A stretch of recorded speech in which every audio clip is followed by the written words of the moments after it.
ప్రపంచంలోనే అత్యంత శక్తిగా పేరు ఉన్న దేశం అమెరికా. అత్యాధునిక సాంకేతిక పరిజ్ఞానం, మెరుపు వేగంతో బలగాల మోహరించగల సత్తా కలిగిన దేశం ఇజ్రాయెల్.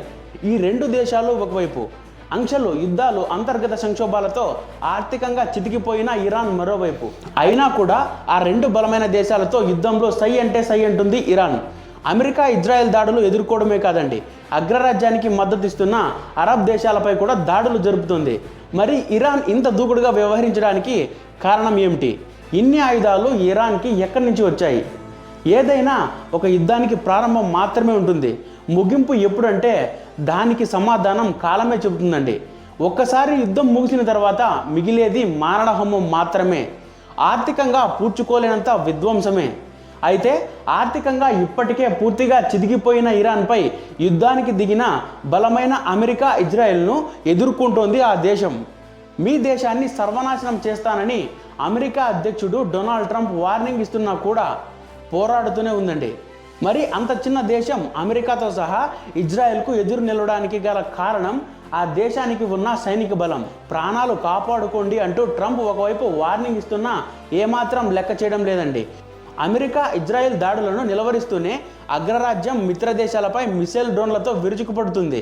అయతుల్లా ఖమేనీ మరణించే వరకు రక్షణ కల్పించింది ఐఆర్జీసీ. ఇరాన్ సైన్యంలో అత్యంత బలమైన, అత్యుత్తమ ఆయుధ సంపత్తి కలిగిన దళం ఇది. ఇరాన్ బాలిస్టిక్ మిసైల్ కార్యక్రమం ఈ సంస్థ నియంత్రణలోనే జరుగుతుందండి.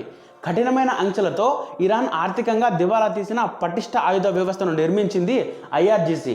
మరి దీనికి డబ్బులు ఎక్కడివి అంటే చమురు విక్రయాలండి.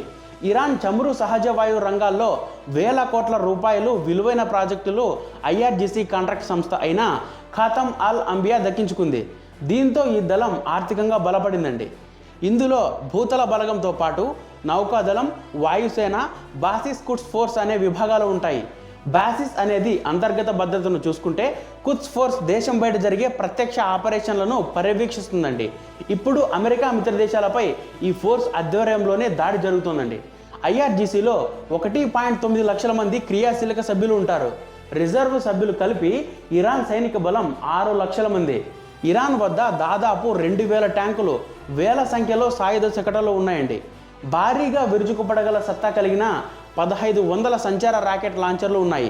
మరో 3000కు పైగా బాలిస్టిక్ మిసైల్స్ ఉన్నట్లు అంచనా ఉంది.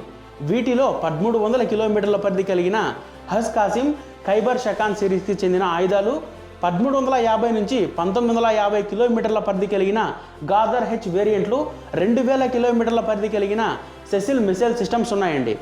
వైమానిక దళంలో 501 విమానాలు ఉన్నాయి. అయితే వీటిలో చాలా వరకు పాతవే. ఈ లోటును అధిగమించడానికి ఇరాన్ డ్రోన్లు బహుళ అంచెల గగనతల రక్షణ వ్యవస్థలపై ఆధారపడుతుందండి. ఇరాన్ నౌకాదళం కూడా పటిష్టంగానే ఉంది. ఈ దేశం వద్ద జలాంతర్గాములు, ఫాస్ట్ అటాక్ క్రాఫ్ట్ మిసైల్స్తో కూడిన గస్తీ నౌకలు ఉన్నాయి. సన్నగా ఉన్న సముద్ర మార్గాల్లో కార్యకలాపాలు సాగించడం వీటి ప్రధాన ఉద్దేశం. యుద్ధం నౌకల మూకుమ్మడి దాడి సామర్థ్యం, తీర ప్రాంతంలోని క్షిపణి వ్యవస్థలు బలమైన ప్రత్యర్థిని సైతం సవాళ్లు విసురుతున్నాయి.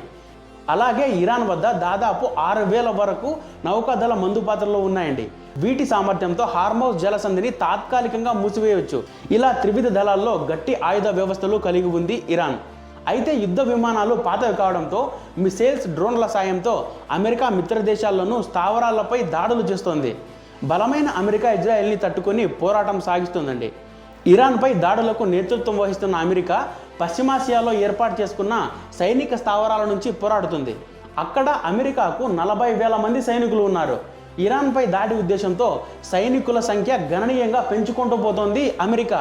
కొన్ని రోజుల క్రితం విమాన వాహన నౌకలు USS Gerald R Ford, USS Abraham లింకన్లను ఈ ప్రాంతానికి తరలించిందండి. ఈ విమాన వాహన నౌకల నేతృత్వంలో 2 క్యారియర్ స్ట్రైక్ విభాగాలు ఉన్నాయి. ఒక విభాగంలో ఒక విమానం, వాహన నౌకతో పాటు భారీగా ఆయుధాలు కలిగిన 3 గైడెడ్ మిసైల్ డెస్ట్రాయర్ యుద్ధ నౌకలు ఉన్నాయండి. అబ్రహం లింకన్, జెరాల్డ్ ఆర్ ఫోర్ట్లలో F-18 ఫైటర్ జెట్లు, ఇటు గగనతల ముందస్తు హెచ్చరిక విమానాలు, రవాణా విమానాలు కూడా ఉన్నాయి. జెరాల్డ్ ఆర్ ఫోర్ట్లో F-35 స్టెల్త్ ఫైటర్ జెట్స్ని మోహరించింది అమెరికా. వీటికి తోడు భారీ సంఖ్యలో ఫైటర్ జెట్లను ఈ ప్రాంతంలోకి స్థావరాలకు పంపించింది. పశ్చిమ ఆసియాలో అమెరికాకు 8 శాశ్వత స్థావరాలు, 11 ఇతర సైనిక కేంద్రాలు ఉన్నాయండి. ఇవి Bahrain, Qatar, Kuwait, UAE, Iraq, Saudi అరేబియాలలో ఉన్నాయి. వీటినే ఇప్పుడు ఇరాన్ లక్ష్యంగా చేసుకుంది. అమెరికాతో కలిసి యుద్ధం చేస్తున్న ఇజ్రాయెల్ వద్ద ఇరాన్తో పోలిస్తే సైనికుల సంఖ్య చాలా తక్కువ అండి. ఈ దేశం వద్ద 1.7 లక్షల మంది సైనికులు, 4.6 లక్షల మంది రిజర్వ్ దళాలు ఉన్నాయి.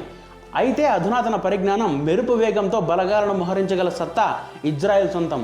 ట్యాంకులు, సాయుధ శకటాల్లో వేగం, ఆధునిక టార్గెట్ వ్యవస్థలు అన్నీ ఉన్నాయి. స్వయం చాలక శతాగ్ని దళాలు కూడా ఉన్నాయండి. ఆ దేశ వాయుసేన వద్ద 600 విమానాలు, హెలికాప్టర్లు ఉన్నాయి.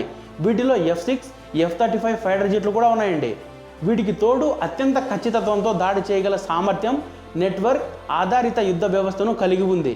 ఇజ్రాయిల్ నౌకాదళంలో దాదాపు 100 యుద్ధ నౌకలు ఉన్నాయి. ఇందులో 6 జలాంతర్గంలో ఉన్నాయి, 7 కార్వెంట్లు, గస్తీ నౌకలు ఉన్నాయి.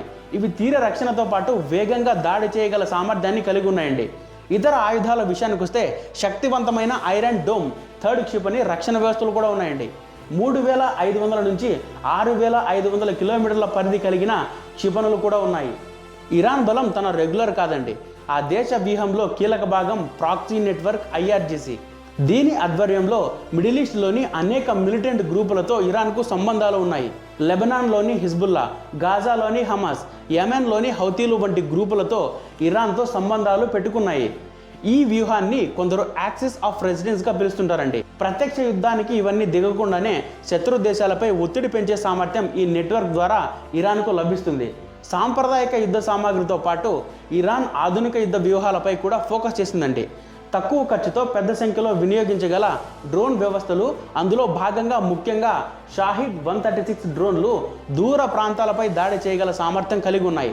పెద్ద సంఖ్యలో ఒకేసారి వినియోగించే ఈ టెక్నిక్ ద్వారా ప్రత్యర్థి గగనతల రక్షణ వ్యవస్థల్ని ఇవి సవాలు విసురుతాయండి. ఇది కాక సైబర్ రంగంలో ఇరాన్ చురుకుగానే ఉందని అభిప్రాయాలు ఉన్నాయి. అమెరికా, ఇజ్రాయెల్కు చెందిన మౌలిక వసతులపై సైబర్ దాడులు ప్రయత్నాలు జరిగాయని గతంలో పలుమార్లు ఆరోపణలు కూడా వచ్చాయి. మరో కీలక అంశం ఏంటంటే అణు కార్యక్రమం. 2015లో కుదిరిన అణు ఒప్పందం తర్వాత పరిస్థితులు మారిపోయాయి. ఆ ఒప్పందం నుంచి అమెరికా వైదొలిగిన తర్వాత ఇరాన్ యురేనియం శుద్ధీకరణ స్థాయిలను పెంచిందండి. ఇది భవిష్యత్తులో ప్రాంతీయ భద్రతపై ప్రభావం చూపే అంశంగా మారే అవకాశం ఉంది. ఇప్పటి వరకు చెప్పుకున్న అమెరికా, ఇజ్రాయెల్ ఆయుధాలతో పోలిస్తే ఇరాన్ సైనిక ఆయుధ సంపత్తి కాస్త తక్కువే. అయినా ఉన్న ఆయుధాలతోనే ఇరాన్ అమెరికా, ఇజ్రాయెల్కు సవాల్ విసురుతోందండి. తమ చుట్టూ ఉన్న అమెరికా మిత్ర దేశాలపై దాడులు చేస్తూనే ఉంది. మరి ఖమేనీ మరణానికి ప్రతీకారం తీర్చుకుంటామని శపథం చేసిన ఇరాన్ అలాగే పోరాడుతుందా?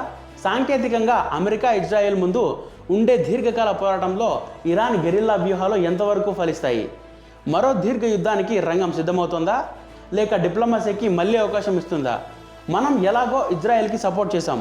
చైనా, రష్యాలు పైపైన ఇరాన్కు అండగా ఉంటున్నాయి. ఈ సిచ్యువేషన్స్ చూస్తుంటే 3వ ప్రపంచ యుద్ధానికి నాంది పలకనుందా? మీ ఆలోచన ఏంటో కమెంట్ బాక్స్లో కమెంట్ చేయండి.